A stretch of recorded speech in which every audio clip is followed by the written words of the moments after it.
have exactly 26 minutes of storage space, so we're gonna get through this so quickly. Like how quickly it is to read through this book, The Night Swim by Megan Goldin. Not in a good way though, not in a good way. You didn't have to listen to half this book. I'll tell you why in a second. But Megan Goldin, I loved her thriller, The Escape Room. That's one of my favorite thrillers. Highly recommend if you can get your hands on it. Sorry for the faint jiggle. I am sitting on my mattress, so you're gonna jiggle with me. My money don't jiggle.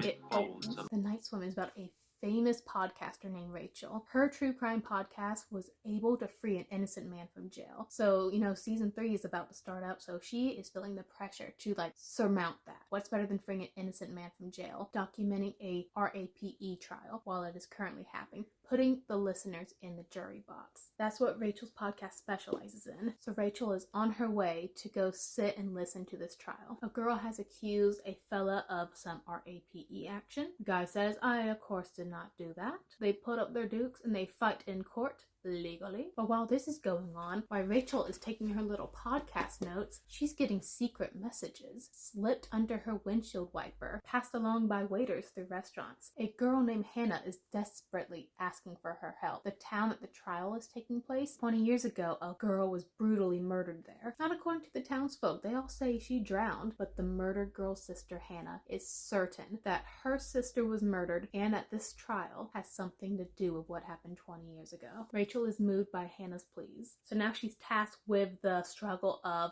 doing some investigative work, trying to find out what happened to this murdered girl, Jenny, murdered 20 years ago. So how the heck do you find evidence for something that happened way back then when you're not even a police detective? And also objectively writing down the facts of the trial currently going on. So as mentioned, this book, the Rachel in this book, she has a podcast. And I read one other book before about, a thriller character hosting a podcast. And just like that book, we actually get to hear bits and pieces of the podcast. I listen to this on audiobook. So, whenever there's a chapter where she is talking on her little microphone for the podcast, putting on her fancy voice and thanking BetterHelp for being a sponsor, you get to hear the cool little intro music. Boo-doo-doo-doo-doo. Welcome to Guilty or Not Guilty, the podcast that puts you in the jury box. You get to hear some cool sound effects, just production-wise. It's a good thing. I love listening to podcasts. That's why I did not enjoy this book, actually. I love that it's a podcast, but because it's a podcast, I could tell what was going to happen. I'll explain later. This goes in the spoiler area, but we're not going to talk about spoilers yet, so stick around. Throughout this book, we are on the hunt for answers. Who killed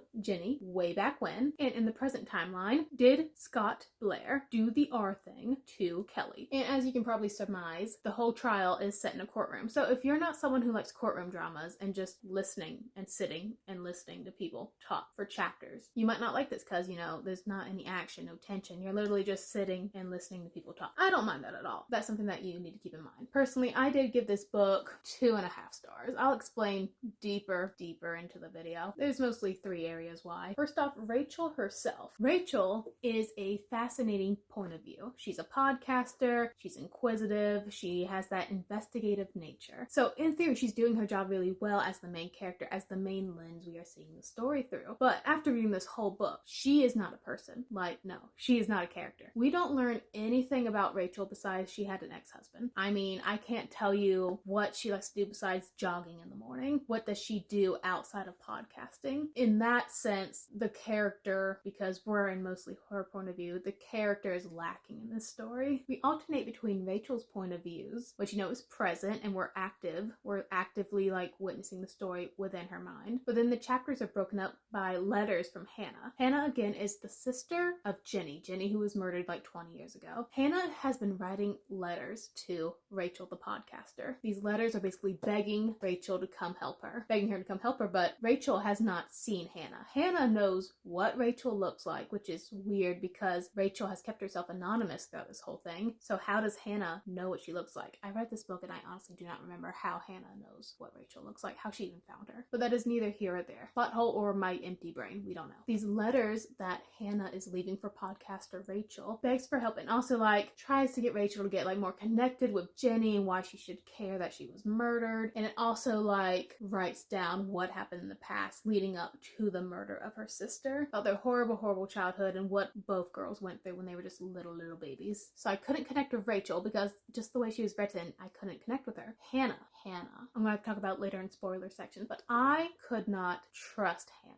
mostly because these were letters and we never saw Hannah slip Rachel the letters. So part of me is reading this, I'm like, is this actually Hannah? But then who is trying to get Rachel to investigate Jenny's murder? It has to be Hannah, because who cares if Jenny is dead? No one does. That's the point. That's why Hannah is trying to get in contact with Rachel. So like, I'm reading Hannah's letters and I'm like, are you Hannah or are you not? So I couldn't connect with Rachel because she just was unconnectable. Hannah, I thought, was lying to me. And then we actually got the trial of this book. It's got the boy who is accused of R-wording Kelly the girl. Dang it, everything I want to say about this book is a spoiler. But I can say this at least. I could not find any tension or enjoyment, suspense in the trial because I already knew what the verdict was gonna be. Because if you listen to podcasts or just YouTubers and the language they use when talking about true crime or the news or anything that can get them potentially sued, you know what the result is gonna be just because of the way the people are talking. I will go into that later for you. Short and sweet summary. I love the podcast format, but it also hurts the book in a way, which I will discuss later. The characters are unknowable just because Rachel is poorly written and Hannah is just letters, which are very anonymous. So how do you really get to know somebody through a letter?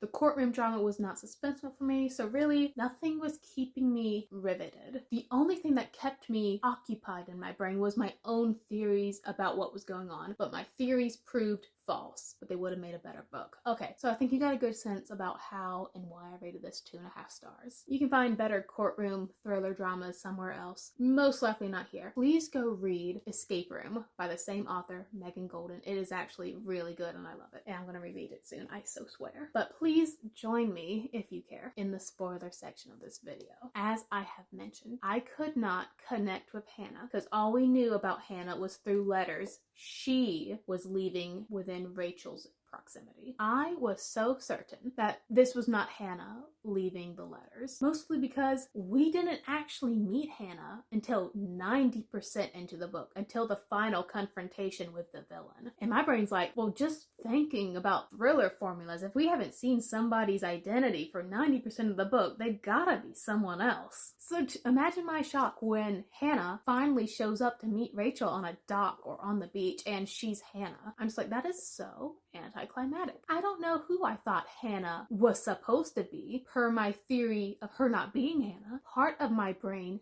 had devised a harebrained theory that Hannah, the letters at least, were penned by Rachel's producer, Pete. I haven't mentioned Pete. Pete is just Hannah's producer. Currently, Pete is out of commission through the book. We only know him through phone calls, anonymous, like a letter. Pete was in a motorcycle accident, so he's in the hospital the whole time. He's helping Rachel with research for Jenny's murder and also the trial, but we never see him. So I was thinking for some reason that the letters Hannah was writing was actually Pete writing the letters. Why is Pete writing the letters? I don't know. I didn't get that far into my theory crafting. My brain was just like, we have two faceless characters, Pete and Hannah. They gotta be the same person, but neither were. They're just normal, boring people. My brain was like, Pete is pretending to be Hannah. Maybe Pete was a friend of Jenny's and he wants to get justice done for her, so he's under the guise as Jenny's sister Hannah to see justice done. That's the closest link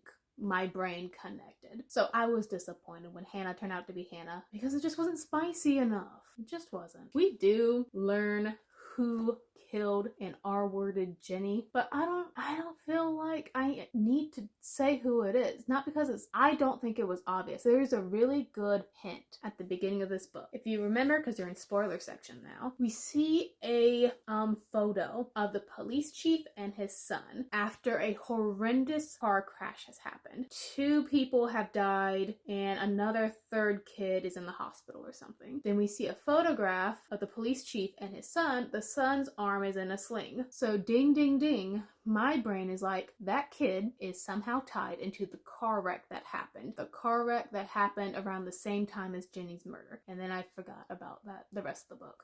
So when the 90% in, we're into the confrontation with the villain because Rachel figures out who did it. So she's like, meet me at the dock or I'm telling everybody your dirty secret, you dirty man. So yeah, when he shows up, he's like, yes, I am the one who killed Jenny. I'm just like, I forgot you existed. It wasn't really a twist. I didn't guess it was him because he just wasn't there. Like, yeah, he was there for a little bit, but I was hoping it would be somebody more relevant in the book, like Pete.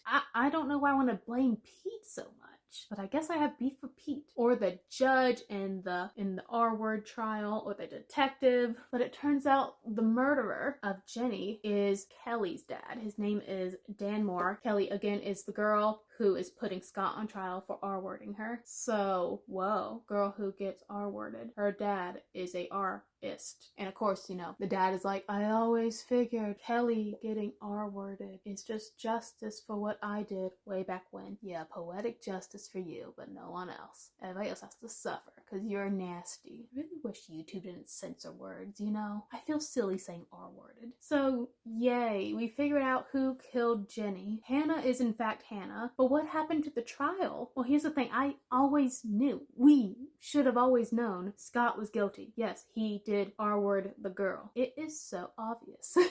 If you are like me and you live on YouTube, Spotify, TikTok, and you listen to people like me who get their camera and are like, well, on this episode of drama, blah blah blah has allegedly murdered blah blah blah. The alleged victims, blah blah blah, suing for $12 trillion. You see what happened there? Allegedly. If Rachel is a podcaster and she's grabbing her mic and spilling the beans about what's happening in the trial, she's gonna be sprinkling, peppering the word alleged throughout every sentence. Not once in all the segment we get to read or listen to from the podcast does she say Scott allegedly R-worded girl. So me reading this, I'm like, so he did do it, because you're not saying alleged.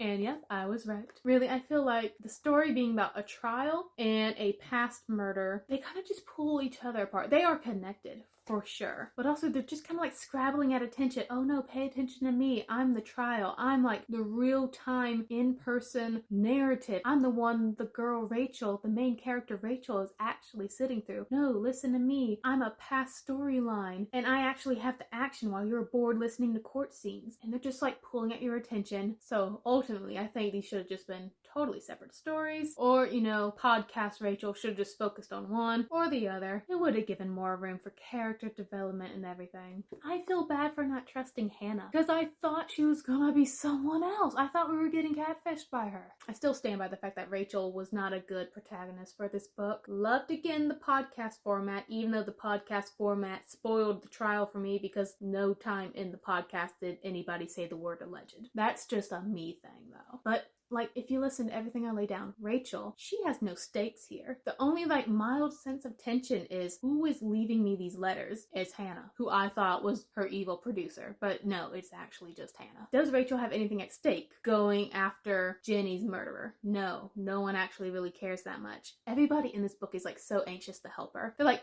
yes, you want to know who lived in that building 27 years ago? I have their birth records right here. Does Rachel lose anything sitting and listening for the trial?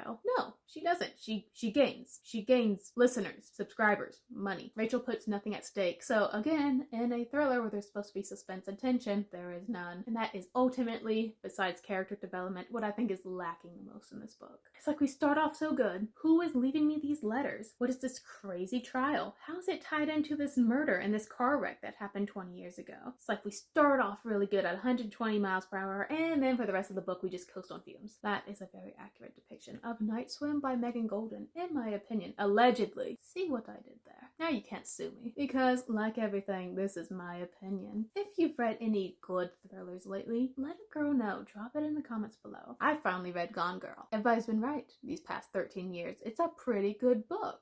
5 stars. So then, if you had a podcast, what would you be talking about? That is the question of today. I would have a podcast devoted to Pokemon. We'd call it the Wishcast. Thrillers are a great way to like cleanse my palate between giant fantasy books, but sometimes I get them and I'm just like, I'd rather just listen to a podcast, actually. That is all, my friends. Thank you again for listening, and as always, stay reading, my friends. How do I delete you?